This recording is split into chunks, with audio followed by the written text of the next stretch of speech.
The New Orleans Saints extending defensive end Chase Young was a smart decision financially, but it will be production that determines success. We got all that and a little bit of lagniappe for you on today's episode of Locked On Saints.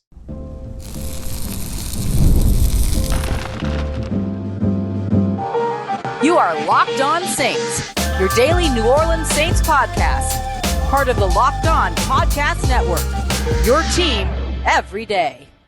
What is good, Who Dat Nation and Who Dat family? I am your host, your friend Ross Jackson, New Orleans native, your New Orleans Saints expert and credentialed member of the media covering those New Orleans Saints as a Saints beat writer over at LouisianaSports.net and Saints analyst with WWL TV. And on today's episode of Locked On Saints, Brandon Staley's defensive scheme will be determined entirely by its talent. I'll tell you why I love that approach. Some top free agent targets are still on the market, and the New Orleans Saints are making money, but how they spend it will be more important. And the New Orleans Saints make a big move extending Chase Young, which was a smart decision when it came to the money, but smart decision in terms of the production remains to be determined. We'll dive into all that on today's episode. We appreciate you so much for making us your first listen and for being an everydayer here on the show, which is a proud part of Locked On Podcast Network, your team every day. Today's episode, we're going to start everything off with the Chase Young extension. The New Orleans Saints giving Chase Young an extension, and I think it's the smart move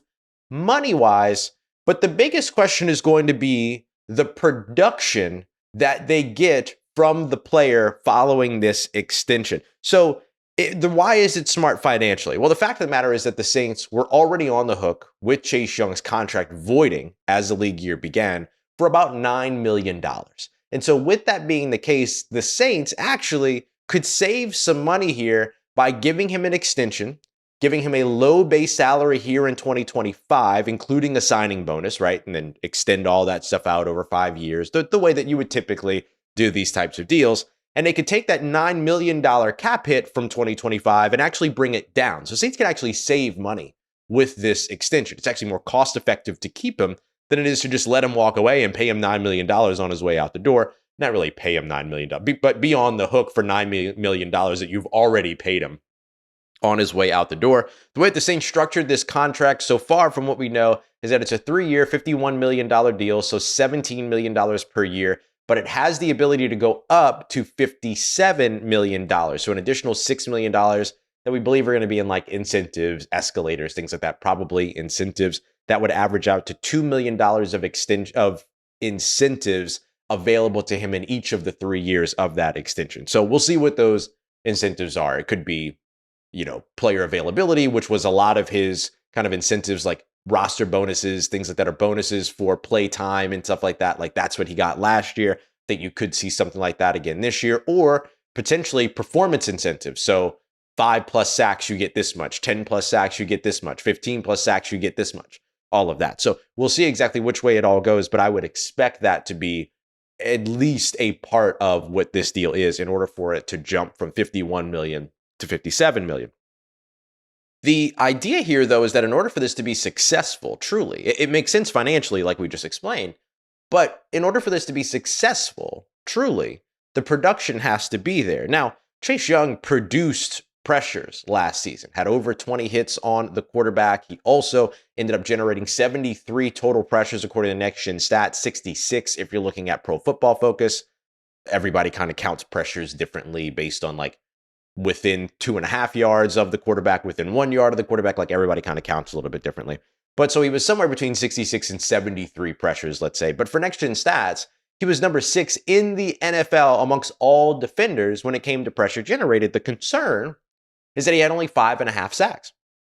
And so you'd like to see him get more than that. Not a lot of guys get a $17 million per year contract coming off of a 5.5 sack season. In fact, let's look at some of the most recent ones. Alex Highsmith, he got his contract with Pittsburgh off of in 2023, and that was coming off of a 14.5 sack season in 2022. Bryce Huff with the Philadelphia Eagles got $17 million per. It was actually $17.033 million, but he got that right before the 2024 season, coming off of 10 sacks in 2023. Now, here was the concern. Highsmith, after getting that $17 million per year deal after 14.5 sacks in 2022, has had a total of 13 sacks ever since and missed a lot of games last year. Bryce Huff, after getting that 10 sack season in 2023, made good on his $17.033 million contract by getting 2.5 in 2024 and appearing in just 12 games. That can't be the case for Bryce Young, who got his $17.5 million contract off of a 5.5 sack season and now has to look at what he's going to do in 2025. Ideally, his sack production ticks up. I know that sacks are not all that matter when it comes to a defensive end.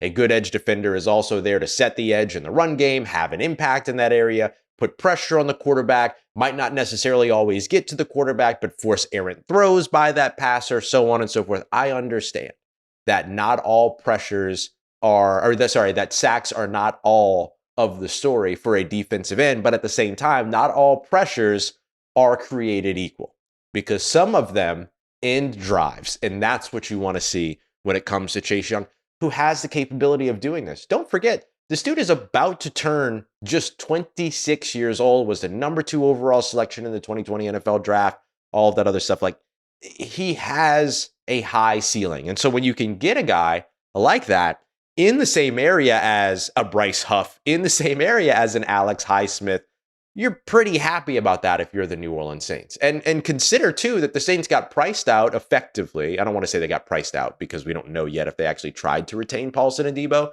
But obviously, Paulson Adebo heads over to the New York Giants on an $18 million per year deal. So with that, Saints effectively got priced out $18 million. They were going after Travarius Ward, who ended up signing with the Indianapolis Colts. He ends up making, what was it, 20 million, 19, 20 million?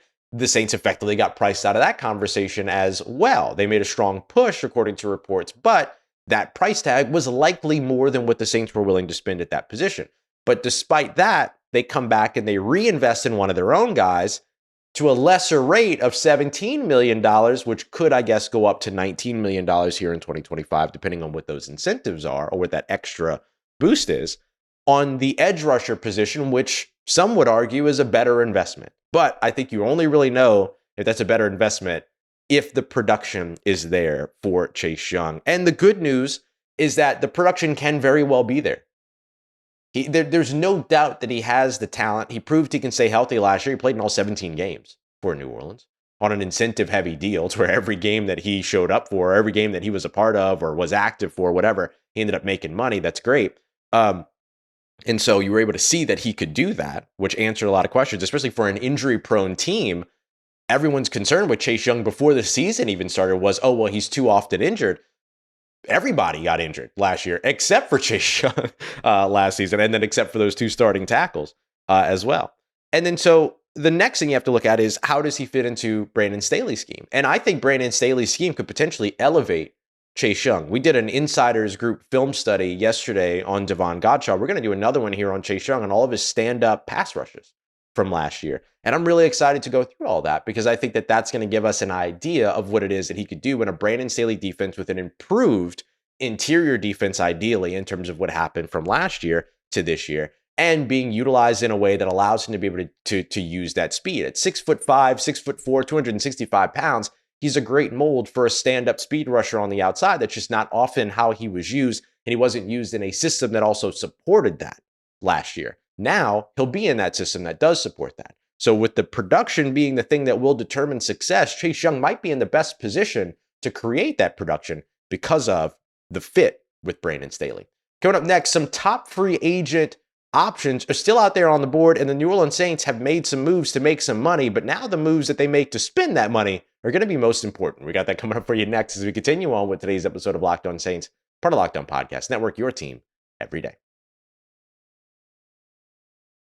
This show is sponsored by BetterHelp. Taking care of your mental health can be a big investment, and it's one that's just important as taking care of the rest of your body. And traditional in-person therapy can sometimes run people $100 to $250 per session. But thanks to BetterHelp, you can save up to 50% per session. I absolutely love BetterHelp. I've always used it, or I've used it since the pandemic, and I've never stopped. I love the fact that they've got like 30,000 different therapists you could potentially be paired with. You sign up, you take a questionnaire. So they pair you with somebody that kind of fits your background, fits what it is that you want to focus on, all of that. And like I just said, it's way more affordable. It's super convenient too, because it's entirely online and designed to suit your schedule. No waiting in lines, no traffic, no waiting rooms, any of that. Just better help, if you will. Look, you're going to know that your well-being is worth it when you visit betterhelp.com/lockedon today. You get 10% off of your first month.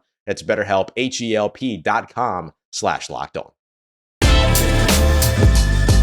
All right, family, some top free agent targets are still on the board, and the New Orleans Saints made some money, so now it's all going to be about how they spend it. I'm terrified to do this segment, and so I'm going to try to get through it before any big news breaks. It's always scary on like the morning of to be like, hey, here's some of the things I'd be watching for to see if they actually happen. And then by the time that I publish the episode, these guys are already off the board. So we'll see what happens. But look, I'm going to tell you right away, all right, whether they exist, whether they're available by the time that I publish this or not. The top candidates that I have for the New Orleans Saints are as follows.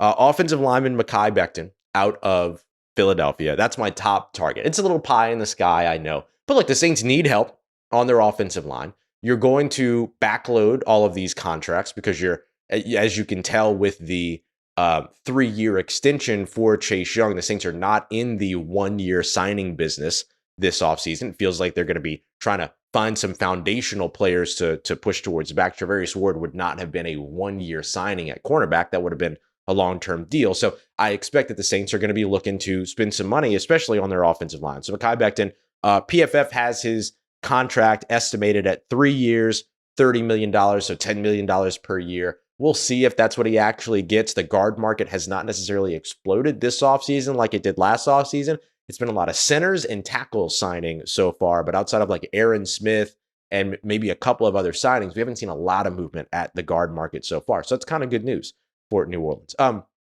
After Paulson Adebo signed away, after missing out on Travarius Ward, I keep an eye out on Asante Samuel Jr., the former second-round draft pick of Brandon Staley with the Los Angeles Chargers. Pro Football Focus estimates his contract at around 3 years, $14.5 million, $43.5 in total. I think that number is probably going to come down now as you get into that second wave, third wave of free agency, which we didn't expect the Saints to be big players in the first wave of free agency anyway. But now is when we started to kind of say, okay, well, here's probably where they're going to start to get involved. Not necessarily at the top of the negotiating period, but maybe as free agency actually opens up. And so Asante Samuel Jr., Saints didn't want to pay $18 million, $20 million per year for a corner, but 14 or less might be doable for them. This one kind of changes a little bit. The Saints restructured Colin Saunders, the interior defensive lineman who could play nose tackle in Brandon Staley's scheme. We'll see if that's where they end up putting him. But Teair Tart is still somebody that I'd watch out for. But with the Devon Godshaw trade, with the extension, the 1-year extension for Nathan Shepard, which again was really more about money saving than anything else, or not money saving, and like they love the player, like they really love Nathan Shepard. And in the Colin Saunders restructure, you add in second-year guy Christian Boyd, you add in last year's trade acquisition in John Ridgeway III. Maybe defensive tackle isn't as much of a need in free agency. Maybe you can wait until the draft for that. So maybe we take Teair Tart off, but at 1 year, $2.5 million, it can't hurt to maybe roll the dice there if you want to. And then a couple of guys that I think are still lingering, right? Another outgoing free agent, Marquez Valdes-Scantling, certainly could still use a guy with an elite trait like speed. I know that you've got speed with Chris Olave, you've got speed with Rashid Shaheed, but add more speed with Marquez Valdes-Scantling. He doesn't have to be the number one guy. You can still go out there and invest in a number one guy. PFF estimates his contract as a 1 year, $2.25 million deal. And in one name that we've heard connected to the Saints, some rumors around them potentially, speaking of elite speed, Brandon Cooks is a name that's apparently been popping up for New Orleans. PFF estimates that contract as 1 year, $3 million. So we'll see which way they go with all this, but those are some of the guys that I would identify. How much money do they have to spend right now? Whether just over $13 million in terms of available funds, so they are under the salary cap already. They probably have been for a little while. Oftentimes, like these restructure deals get done on like a Friday, and then they don't get posted over the course of the weekend, and then everything's going on in terms of negotiating period, and so they don't really process until right before free agency. And so early this morning, Carl Granderson was restructured. That saved $5.248 million. You don't have to remember these numbers. I'll tell you the total at the end. That's the only important thing. Cesar Ruiz was restructured, $6.45 million. We knew that those two guys that they were gonna do that with those two guys. And then Colin Saunders was restructured, $2.1 million. So it was a total of over $13.7 million that can be saved on those moves, assuming that they're all full restructures, like simple restructures and not just partial restructures and all that, which I don't know why they wouldn't be. Carl Granderson's on your roster next year, so you don't have to worry about dead cap next year. Cesar Ruiz on your roster next year. You don't have to worry about dead cap next year. Colin Saunders isn't on your roster next year, but $3.5 million of dead cap next year, fine. Like, you can deal with that. That's no problem.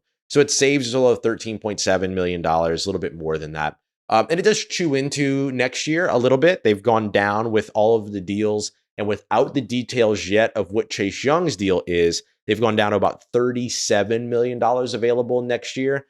But that number is going to change based on when players are released, new dead cap money, accelerations, different pay cuts, different restructures next year, stuff like that. Like, I anticipate that the Saints will be very close, like very much barely over the salary cap to start next season as they get close to the beginning of the league year, or just slightly over the salary cap, like slightly in debt going into next year. But the moves to get under the salary cap are going to be so much easier next year that it's going to be a simple thing for the Saints to be able to navigate. So I would not expect the New Orleans Saints to walk in to January next year under the salary cap, right? I would certainly expect them to be potentially still over, and that's okay. That's okay. Like, this Saints team wants to operate in that deficit. They want to be borrowing money against future years. They just want to be doing it in a more manageable situation. So I never expect New Orleans not to start free agency in the red or approach free agency in the red.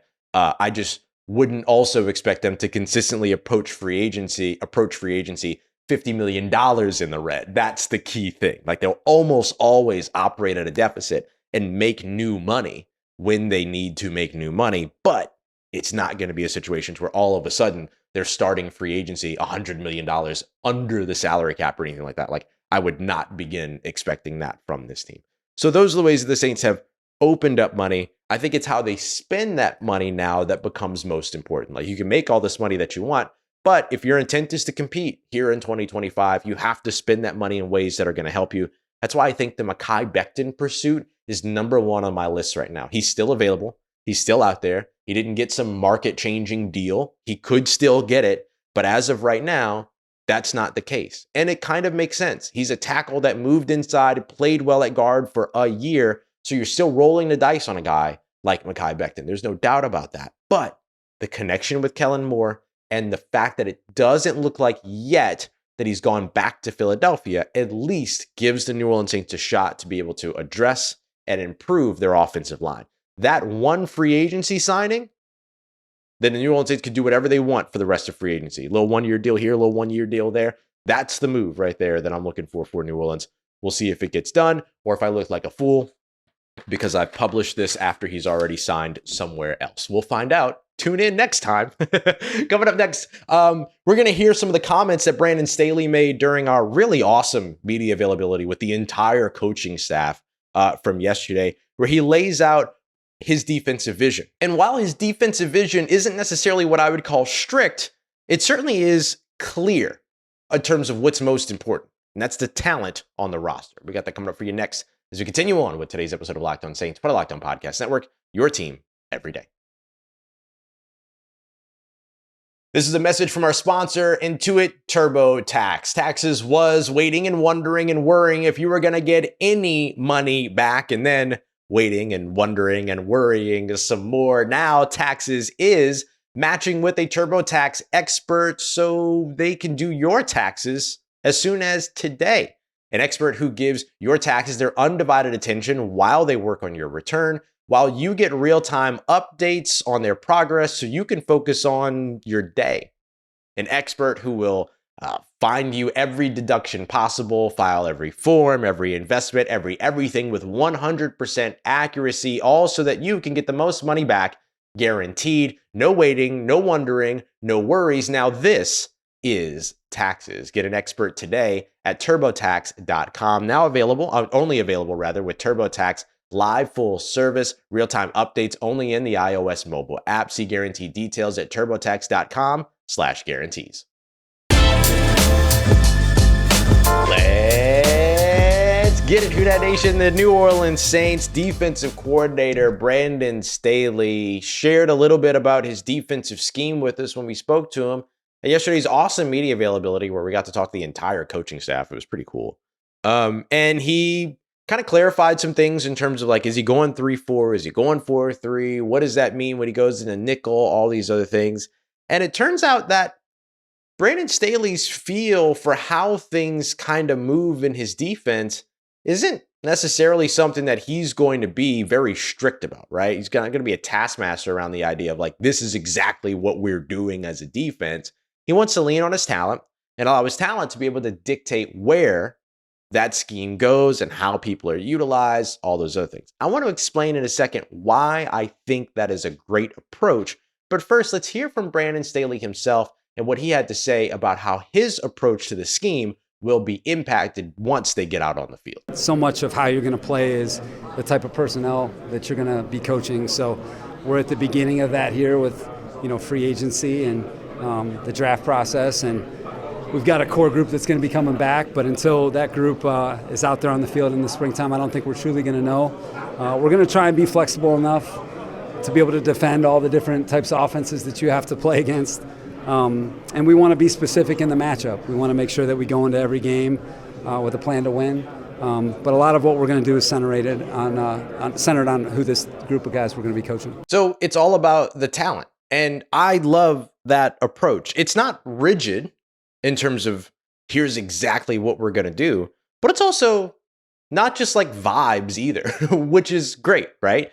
The idea here is take your players, figure out what it is that makes them great, and then ask them to do that, which is how we should approach kind of everything in life, right? Find what it is that makes you great, and then do things that allow you to do what it is that make you great. If you're a manager, find out what the people that you're managing do that make them great, and put them in position to do the things that make them great. It's not a wild task. It's not a big ask either. And I think that it's one that I could see working for New Orleans. It's pretty similar to what it is that the Saints are looking to do on the offensive side with Kellen Moore, right? He always talks about leaning on his talent, identifying the superpowers, of the players, and then being able to build the offense around what those superpowers are, leaning in on those superpowers. And I can certainly see the Saints in a position where they're doing that not only on the offensive side, but on the defensive side. You can see why it is that Staley and Moore were excited to work together.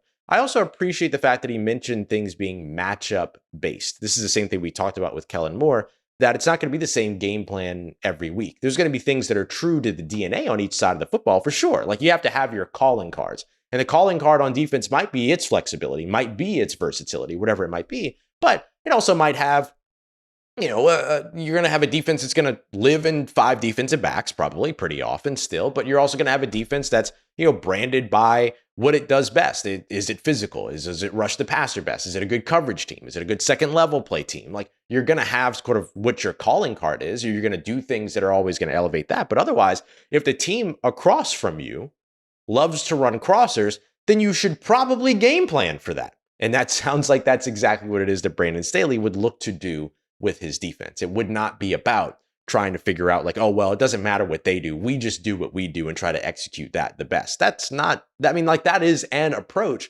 but that's not an approach that's proved beneficial. It's not an approach that's proved successful as of late for New Orleans, because if you just continue to do what it is that you do, and then the opposing offense is adjusting based on what it is that you do, and you're not adjusting back, you're going to get chewed up. And that's kind of what's happened to the New Orleans Saints defense with Dennis Allen at the helm over the course of the past few years. And so I love the idea of saying like, yeah, this is going to be pretty matchup based. I think the reason why I really like the idea too of leaning on talent to dictate what it is that you're going to do and how you're going to put players in position to succeed allows you to be able to better balance a little bit of like desire and want versus reality. Think about it this way. If I am coordinating a defense and I say, for my number one pass rusher, I want a 6'7", 284-pound, defensive end that can set an edge in the run game, that runs around like a 4.6, 4.7, like runs better than a 4.8, that can transition speed to power in terms of his skill set, and that's the only pass rush move that I need. And then I say, okay, that's my mold at defensive end. That's my prototype. And some prototypes are going to be dictated about, what works in the NFL and stuff like that. But, like you can get more specific, right? And we want a guy that will put his hand in the dirt, that runs better than a 4.8, that has the ability to transition speed to power, all those other things. One of two things is going to happen. One of three things is going to happen. You're going to find exactly that guy that has the amount of talent that you're looking for, and that can be an impact player. Sure, always possible. Possible in all cases. But then you have these other two possibilities. The other two possibilities, one of the other possibilities is that you can't find that mold, and so therefore you pass on guys that are outside of that mold, because even though they have the talent that can impact your team, they just quite don't fit the mold, right? And then the other option is that you end up investing in that mold, even though the talent isn't there, and you start going, you know what? He looks like what I like. He's got the arm length that I like. He's got the speed that I like. I can see the tools. I can see the traits. Doesn't have the pass rush skill set. Doesn't have a ton of collegiate production. Still has a lot of development to do, but he fits my mold. So I'm drafting that guy, or I'm signing that guy, or whatever it might be. And then you sign somebody of lesser talent in terms of preparedness, right? In terms of development. Let's say it that way. Like you sign somebody of lesser development, and in the hopes of developing them while passing on all the guys that are already at the development level that you need because they're not tall enough. Not a great situation. Whereas for Brandon Staley, it's like, well, hey, go out and get the most talented guy, get him in the building, and then we'll find out how to use him. It's how Sean Payton used to build his offense. Sean had things that he liked in terms of build and body type and stuff like that, but he also went and got Darren Sproles, who was not the prototypical running back. He also made guys like Lance Moore, or worked with guys like Lance Moore who weren't the 6'3", 6'5", big-bodied wide receiver, and turned him into a legend. You know what I mean? And like Lance was going to be a legend one way or another, but I mean, hell, Sean helped, and so I think that's the other thing that I really enjoy about this. Okay, one last thing from Brandon Staley here is he talks about nickel defense. Just because the Saints are probably going to incorporate some more odd fronts, don't expect them to go away from 5 defensive backs. Here's what Staley had to say. Yeah, it's a 3-receiver league, and you've got to be able to match up in 5 defensive backs. That's what you play 70+% of the time now, and I think the different versions of 5 DBs is kind of what can give you an advantage, but that's where the game is now, and it's always been a matchup game. Now you're just matching up against 3 receivers. So still expect the Saints to use 5 DBs, but sometimes it might be 3 down linemen, 3 linebackers, and 5 defensive backs. Sometimes it might be 4 down linemen, 2 linebackers, and 5 defensive backs. There'll be other times where it is a 3-3-5, 3 down linemen, 3 linebackers, and 5 defensive backs, but one of those linebackers might actually be a stand-up pass rusher as opposed to somebody dropping back in coverage. In some cases, one of those guys on a 4-2-3 or 4-2-5, 4 down lineman, one of those guys that's a stand-up edge rusher might drop into coverage. Like, you just never know, and that's the idea. Disguise, versatility, flexibility, fun. I'm really excited to see where it is that this team takes things over on the defensive side with Staley. And with talent like Chase Young now in the building, how do you maximize that talent? With talent like Devon Godshaw now in the building, how do you maximize the talent? With guys like Isaiah Foskey who haven't fit into a specific role yet, how do you maximize that talent and fit him into a specific role? How do you take Alontae Taylor and his tenacious play and maximize what it is that he can do for you in the slot, at star, outside, wherever it is that you want him? That's going to be a lot of fun to watch. And of course, still more talent to be added. The Saints are taking an addition by addition approach this offseason as opposed to an addition by replacement approach.